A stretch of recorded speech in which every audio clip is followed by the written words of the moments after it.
Hi, this is Trey Passer. Welcome to my review with spoilers of Spider-Man Across the Spider-Verse. This is a sequel, of course, to the movie that came out a few years ago. I was so looking forward to seeing this movie after seeing the first movie because I thought the first movie was absolutely fantastic. The character of Miles Morales, I wasn't that familiar with him.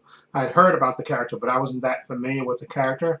But that first movie just kind of blew me away with the animation style, the voice work, the acting, the voice work, the animation style, the story. It just completely blew me away, and that's one of my favorite movies that came out that year. And I'm glad it won the Oscar for Best Animated Feature. It was just that fantastic to me. I love the characters, and I love the voice work. I love the animation style. Uh, it was just perfect to me. So I was so looking forward to when I knew they were making a sequel to this. I was so looking forward to watching this, and boy, did this movie not disappoint. This movie is just incredible, a great sequel. It's sort of the, I guess, I heard somebody say this. This is like the Empire Strikes Back of this trilogy because we know there's another movie coming out next year. I think it's supposed to be called Beyond the Spider Verse. I think that's the title of it that I saw at the end of the movie. But this was just an incredible story. Again, the character of Miles Morales, you can tell he's a little older. He's, you can tell the character, animation style wise, he's older than he was before, and he's got, he's all these concerns. He's trying to balance being Spider-Man and, going to school, and trying to hide it from his parents at the same time. And it's just an incredible, story. But that just, what I love about it is that they advanced the story in this, and the opening to this was actually, I really enjoyed the opening. The opening was Gwen Stacy on her world, played by Haley Stanfield, and they show her and her relationship with that Peter Parker of that world and stuff, and how, how he died and how his tragedy affected her and her relationship with her father, George Stacy, played by Shea Wingham. And again, it was just really, again, this, I think the sequence lasted about a good 5 or 6 minutes, I think, in the beginning of the movie, and it really, goes out of its way to kind of establish Gwen Stacy and her story. Even though if you read the comics, you kind of know her story, but this movie kind of, establishes her character, her backstory, so you can know what it is, and the way, when the tragedy happens to Peter Parker of that world, and her father is like hunting down, Spider Gwen, and he actually, she reveals herself to him, and it's an incredible moment where she has to, where her and her father have this confrontation, and he's basically still going to arrest her because, and she's, and, you can just feel the hurt that she's feeling, because she says she's trying to, she's trying to do the same thing her father's doing. She said, but this is my uniform, showing her mask and stuff, and I thought that was a really touching moment between Gwen Stacy and her father. That part really got to me. And then we kick off into Miles Morales. The story begins with Miles Morales, and again, like you see in the trailer, the story of him, trying to balance, being Spider-Man and you know, trying to go to school and fool his parents at the same time. And I love the actors who play his parents. I think they do a great job. I think Brian Tyree Henry plays his father, and Luna Laura Velez plays his mom, and they're the most important characters, really strong characters in this movie, and I absolutely love their interaction with their son Miles Morales. It's just one of the strong points of this movie, which really just gets to me. And there's a really good moment where a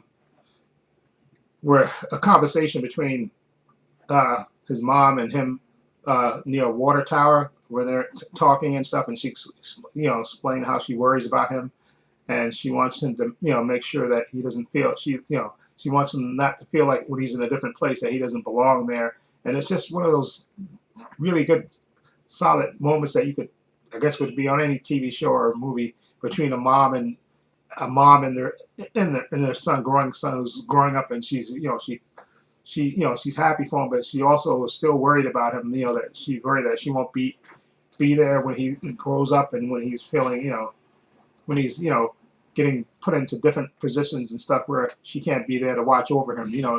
It's touching in a way that, like she doesn't want to let go, but yet she wants to let go, and it's just one of those moments that just really got to me. It's really heartfelt.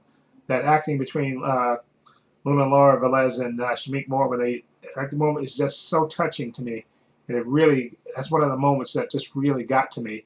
It's just a strong strongly written scene and acted scene. It's like, oh man, it just really, it got me right there in all the feels and stuff. But anyway, Gwen Stacy comes back, to visit because she misses Miles, and you can tell because after after they do the intro and she's talking about how Peter B. Parker, she was scared to get close to anybody, but she did get close with Miles, and she misses him, and she actually goes to visit him, and it's just incredible. I mean, she introduces him to the world of the Spider-Verse, and Miguel O'Hara's character who came up with these devices so they can travel to different universes, and they basically there to make sure that all the fixed events. I think I'm trying to pick the way he said it. There's certain events that have to happen, and that's what they're there for. All the Spider-Man, and they're there to make sure that all these events that are supposed to happen happens. And of course, they're trying to tell. He basically tells Miles that from an action that he did, it prevented something else from happening, and for the they basically tell him for the greater good, certain things have to happen, and of course, Miles is not going for it because certain things is going to affect him and his family, so he's not having it. Okay, and they're basically chasing after him and chasing him down, and there's some betrayal in there and some just awesome moments and some great characters they've introduced in this character, like Daniel Kaluuya. He plays Spider-Punk. I thought his character was great, and he kind of reminds me of Miles, and he's like kind of like a different version of Miles, I think, to me in a way. And of course, Oscar Isaac is Miguel O'Hara, who's just insane. And of course, and we have Jake Johnson again as Peter B. Parker, this time with his little daughter. I thought they were cute in this movie. I thought it was great. He's not in the movie as much as I think I wanted to, but I think he's going to play a bigger part, Peter B. Parker, in the sequel. Definitely by the way it ended, so definitely going to play a bigger part in this. But that third act of this movie is so intense. It is really, really intense. When Miles goes back home and he actually confesses to his mom. He's having that speech. See, this where it howls back to that scene with him and his mom near the water tower where they're having that discussion. And when he pops back into his world, he's having a discussion with his mom, and he's telling her that now he understands everything that she was saying to him, and he's basically reveals himself to be Spider-Man, and she's not believing him. She's kind of playing it, saying, "Oh, you must be doing with cosplay or something like that," and she kind of dismisses it, and he's trying, and then. And then this is when we find out that he's not in his world. Okay, that was one of those nice twists, a twist that I didn't see coming, where he's not in his world. He's actually in a different world. He's in the world where the original spider that bit him came from. He's in that. He's transported to that world, and he actually sees when his uncle comes walking in the door, and then he figures out that he sees a mural and it has his father on it. His father has died in this world, and his uncle is still alive. And it comes a moment he kind of plays along because his uncle in this world is still the Prowler, and he goes along with it while he's trying to figure out what's going on. And then all of a sudden he gets knocked out, and then you see him wake up, and his uncle has him like chained to this punching bag, and he's explaining, Miles is trying to figure out what's going on, and he gets introduced to this world's version of Miles Morales, who's totally different, who's like full-fledged a Prowler and following in his uncle's footsteps in this world because his father's died, so he goes away the criminal. And I think that was one of the more powerful moments in this movie where you see him, when that Prowler kid takes his mask off and it's Miles. Everybody knew it was going to be Miles Morales, and it was just one of those intense moments. And the look on his face when he sees that version of himself is just an incredible sight to behold, and that was just insane. Gwen Stacy, she comes back, she makes a comeback because she wants to save Miles and she believes in him, and she wants to, and so she basically recruits the team from the first movie and a few new friends like Spider-Punk to come and rescue. And the movie ends on a cliffhanger with them getting ready to go rescue Miles. from this world, and Miles actually getting ready to free himself. Looks like he's using his venom power to free himself from the chains. It's just an intense moment. It ends, like I said, on that cliffhanger with him getting ready to look like seemingly get ready to free himself. Oh, this movie is so good and so intense. Like I said, it's about family, about growing up, finding your voice and stuff, and wanting to do that. Because there is another great moment where his mom is when they're in the guidance council office, and she you can tell she doesn't want him to go where he wants to go to, to a school so he can learn stuff, and his mom is worried about sending him away, and it's just again more relatable stuff that you can that you can think of, more relatable parent-child dynamic, which is like kind of the heart of these films. That relationship between the parents and Miles.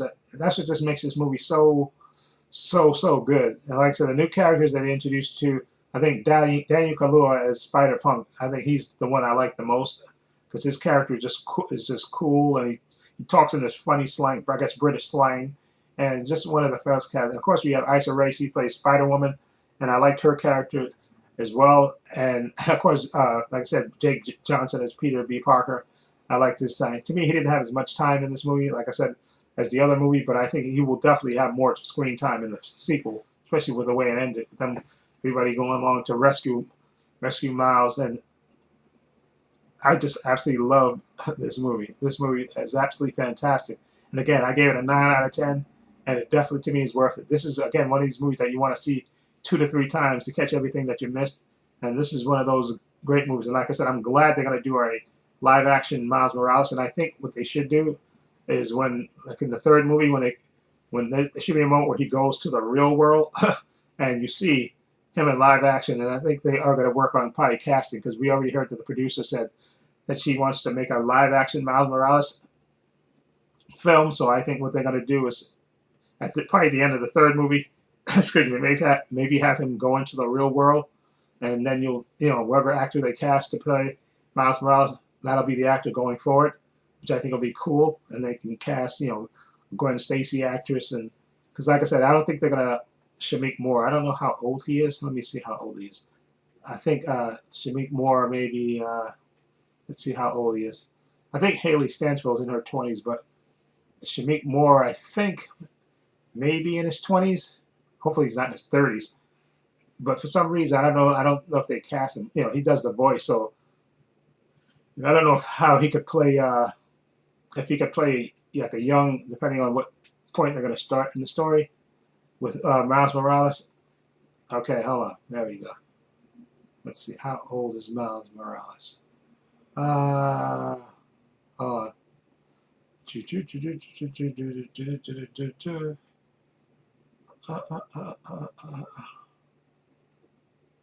Hold on. We gotta hold on. Oh, okay. He was born in 1995, which means he is 5 and 23. Oh, so he's 28. Oh, okay. Oh, okay, that's not bad. He's 28 years old. Okay, so that's not bad. Hold on. He's 28 years old, so that's not. But I still think, for some reason, I don't think they're gonna.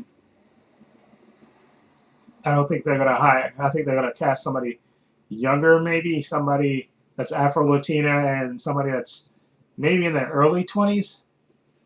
That can, you get actors in their early 20s that they can play teenagers. Let's see. Hold on. Hold on. How old she is? Hold on. Hold on. Hold on, Haley. Hold on. Let's see how old you are. I think she's 96. So she's 4, and she's 27. So they're close in age, actually. She's 27. He's 28. But for some reason, I think they're not gonna use these actors to play the live action versions of the characters. Let's say he's 28, she's 27. I think they're gonna go with younger actors. I think that's what they'll do. They'll probably cast somebody I think in their early 20s or maybe late teens, something like that, to play Miles. so they can have him for like a good 10 years and stuff. But he does, Shamik Moore does a great job as Miles Morales, and Haley Stanfield does a great job as Gwen Stacy. So it's gonna be sad not to. Well, we'll have the 3 movies with them in it, so there's that. But I think they'll definitely cast somebody young, a young Afro-Latino actor, which I'm sure there's plenty of them out there to play Miles, and that actor is going to become super famous, being Miles Morales and whoever plays Gwen Stacy in these movies. And I would love to. I would keep those. I would keep Brian Tyree Henry and the actress who plays his mom. I would keep those 2 actors who play his mom and his dad.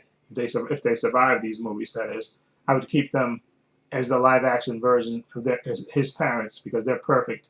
Okay, so but anyway, 9 out of 10 for me. Go see this movie.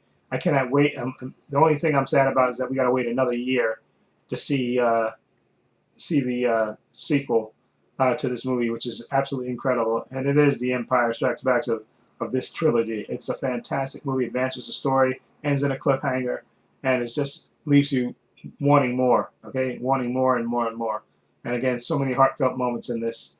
The moment with him and his moment with Gwen and her father, when he tries to, when she loses Peter B. Parker, not Peter B. Parker, she loses Peter Parker, and her father tries to arrest her.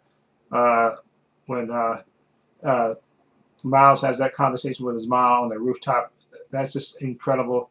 The moment when Miles figures out, when he's in the Spider-Verse, the betrayal between the scene between him and Gwen, just, and just again the moment towards the end where he reveals himself, when he thinks he's back on his world and he reveals himself to his mom, and she doesn't react the way you think until then you realize that he's not on his world.